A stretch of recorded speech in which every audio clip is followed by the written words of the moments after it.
إسرائيل في الجنوب السوري، توسع بلا مقاومة. في كانون الأول 2024 سقط نظام الأسد، ومع انهيار الجيش السوري لم تنتظر إسرائيل طويلاً.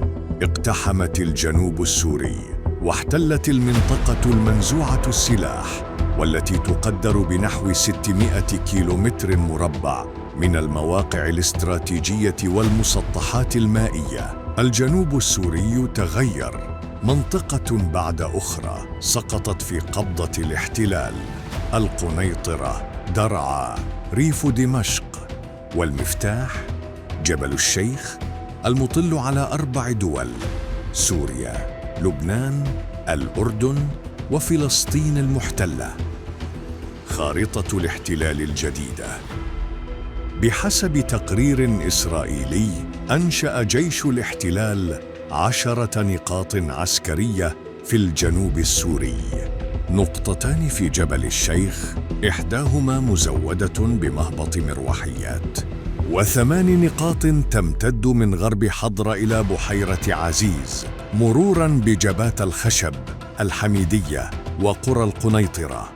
كما تم تثبيت مواقع في تل قرص النفل، تل الشعار مشترك مع الروس، تلال فاطمة، تل الحارة أحد أعلى التلال في درعا. لماذا هذا التوسع؟ فرض مراقبة مباشرة على دمشق والحدود اللبنانية، ردع أي مقاومة محتملة من بقايا الجيش أو فصائل جديدة، تقطيع أوصال الجنوب بالحواجز والتهجير، وامتلاك أوراق ضغط في أي مفاوضات قادمة.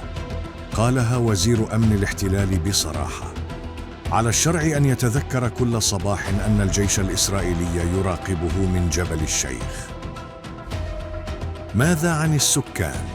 المدنيون يعيشون تحت تهديد دائم: العزل الكامل عن سوريا، هدم المنازل، ونزوح يعيد كوابيس نكسة 1967. وتشير تقديرات عسكرية إلى نية إسرائيل التمدد نحو التل المقتول والتل الفرنسي قرب بيت جن، وهي مناطق لها سجل من التداخلات مع فصائل مسلحة قبل سقوط النظام. الجنوب السوري لم يعد ساحة معركة، بل غنيمة سياسية وعسكرية تقسم بصمت. ومع كل نقطة مراقبة جديدة يتقلص الحضور السوري ويتمدد الاحتلال بلا حسيب ولا رقيب، ودون أدنى كلمة رفض من السلطات الجديدة.